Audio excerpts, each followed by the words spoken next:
Android 16, c'est peut-être la dernière version d'Android conçue par Google. Et je sais que dernièrement, c'est pas la première fois que tu entends ça, mais c'est une probabilité à prendre vraiment en compte. Bonjour à tous et bienvenue sur cette nouvelle vidéo. Comme tu l'as compris, ici, on parle d'Android 16. Allez, c'est parti.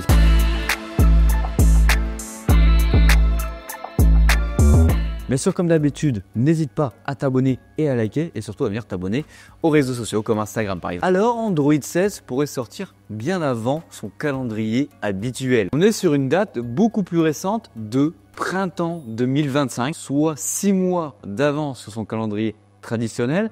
Et en plus, à l'heure où je tourne cette vidéo, tu peux déjà télécharger la version bêta développeur 2. Alors pourquoi une sortie aussitôt d'Android par rapport à d'habitude, sachant que certains constructeurs, eux, n'ont pas encore Android 15 sur leur téléphone.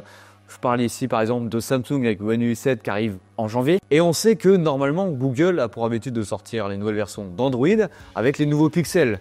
Donc ça veut dire quoi? Une sortie avancée des Pixel 10, ça ferait quand même beaucoup parce que déjà les Pixel 9, ils sont sortis bien en avance par rapport à d'habitude. Mais c'est vrai que c'est une probabilité à prendre en compte. Première hypothèse de pourquoi Android 16 ça sort avant. Ça serait pour se caler tout simplement sur les sorties des gros ultra haut de gamme d'Android, c'est-à-dire le Galaxy S25 Ultra, le Xiaomi 15 Ultra, le Honor Magic 7 Pro, le OnePlus 13. Voilà des gros téléphones qui sont sur le point d'arriver et d'être présentés pour nous en Europe au mois de janvier. La deuxième hypothèse, c'est qu'on est sur la dernière version d'Android et que Google nous prépare sa plus grosse mise à jour avant de partir. Ouais, t'as bien entendu, c'est peut-être la dernière version officielle d'Android sorti par Google. Parce que actuellement, si tu ne sais pas, Google subit un peu une mini-censure et surtout une pression aux États-Unis pour position dominante sur Chrome, Android. En gros, pour la faire court, Google, ils sont arrivés au sommet.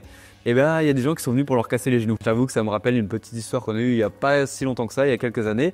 C'est à peu près le même principe qui s'est passé avec Huawei. Pour faire le petit parallèle, Huawei, ils arrivaient vraiment très fort sur le marché pour venir dominer le marché de la téléphonie. On leur a mis des petites sanctions. Là, Google, c'est un peu le même principe. Ils sont tellement au sommet qu'on leur met des petits taquets en mode « Eh oh, calmez-vous là ». Mais bon, je te rassure, c'est pas totalement sûr que ça arrive vraiment.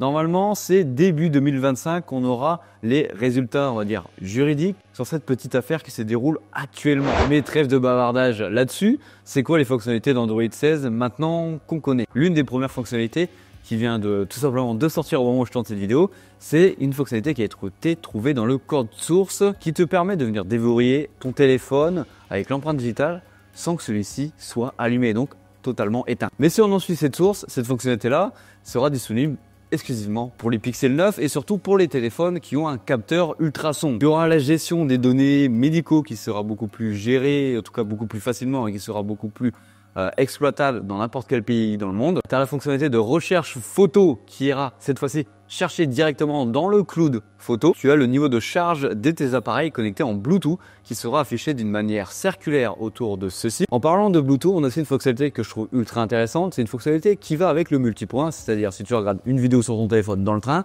et que ton pote veut aussi l'écouter, il peut venir connecter son casque Bluetooth sur son téléphone et toi le tien et vous pouvez regarder la même chose. Bien sûr, comme d'habitude, tu auras des nouveaux emojis incorporés directement dans Android et tu as aussi pléthore de fonctionnalités dont je ne vais pas t'énumérer les choses actuellement ici, car beaucoup sont liés à des applications API spécialement conçues pour les développeurs. Donc, pour avoir les vraies fonctionnalités d'Android 16, on va attendre encore un petit peu, c'est-à-dire janvier 2025 pour la première version d'Android bêta. Mais revenons à nos moutons. Pourquoi censurer Google? Parce que oui, clairement, ça s'appelle de la censure et c'est quelque chose que je ne comprends pas. Là-dessus, je veux bien avoir ton avis en commentaire et débattre sur ce sujet tous les deux. Tu vois, à la limite, que Google vende Chrome. Ça ne va rien changer à leur monopole parce que à la limite, que ce soit moi ou toi derrière cette caméra, on s'en fout d'utiliser Chrome. On peut utiliser n'importe quelle application qui fait la même chose parce que la personne qui rachètera Chrome, elle n'en fera rien parce que toutes les fonctionnalités qui sont ultra intéressantes sur Chrome marchent avec des applications et des fonctionnalités appartenant à Google. Donc concrètement, Chrome ne sert à rien sans toutes ces fonctionnalités. Et en plus de ça, Google a simplement encore créé un nouveau avec un nouveau nom et c'est reparti. Maintenant, la potentielle vente d'Android. Là, c'est un petit peu plus complexe, je trouve. La vente d'Android, je trouve que c'est une ouverture énorme pour la concurrence et aussi un achat compliqué pour les personnes qui vont l'acheter. Parce que en soi, Google pourrait aussi lui recréer un nouvel OS, cette fois-ci avec des partenaires tout aussi puissants. Là-dessus, c'est simplement une hypothèse. Et je ne sais pas si les entreprises qui travaillent actuellement avec Android, ceux qui font leurs applications dessus, suivraient plutôt la plateforme Android ou ils suivraient Google. Actuellement, les entreprises ne travaillent pas pour la plateforme Android, ils travaillent avec Google. Là où ça devient intéressant par contre, c'est que c'est une ouverture ultra intéressante pour les autres OS.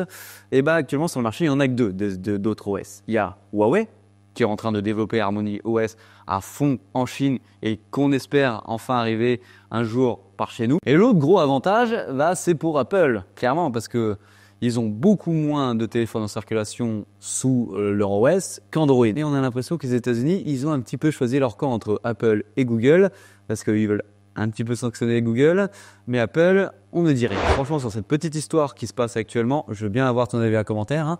Comme je te l'ai dit en début de vidéo, on aura le résultat début 2025, donc ça se trouve, il se passera rien. Toutes ces vidéos n'auront servi à rien. Allez, comme d'habitude, c'était Hugo sur la chaîne Gigatop. Allez, bisous.